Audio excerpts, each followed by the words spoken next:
So another common misconception is kicking my joints give me arthritis. Now that dates back to an old wives' tale, and particularly pertains to kicking knuckles. So it's not true. It's a myth. So around every joint in the body, there's a capsule. Inside the capsule, there's fluid which nourishes the cartilage and keeps the joint healthy. But in fact, all the joints have a little gas bubble that sits inside there, which creates pressure in the joint and keeps it all together. So be that as it may, if you were to create an impulse across that joint, you will release that gas which is the cap or pot that you get. It releases the pressure in the joint and in principle allows you to put the joint back in line or back on track.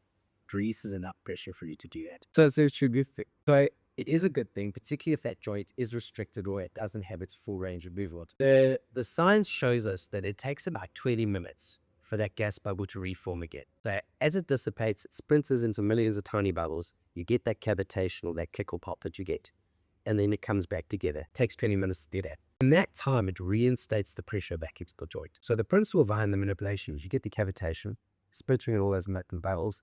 20 minutes later, that bubble comes back together, reinstates the pressure in the joint, but now the joint is in a better functional position in terms of its mechanics. In principle, that should be good. In theory or in practice, it takes probably 2 or 3 adjustments for it to stick in that position. There's muscle tension, there's tissue tension, everything like that the body's got used to or the joints got used to, which it needs to overcome. And it takes a treatment or two for it to get over that. But that in essence is the click or pop behind it. Now what ends up happening with the knuckles is that it becomes a hurt. So people are now clicking their joints 2 or 3, 4 or 5, 6 or 7, 10 or 30 times a day. And obviously the more you do it, the more you stretch the capsule, the more you stretch the knee. That's right. Those are your protective mechanisms. Now, if you stretch them, when you need those to kick in to protect the joint, they kick in a lot later. You go a lot further before they give you your protection.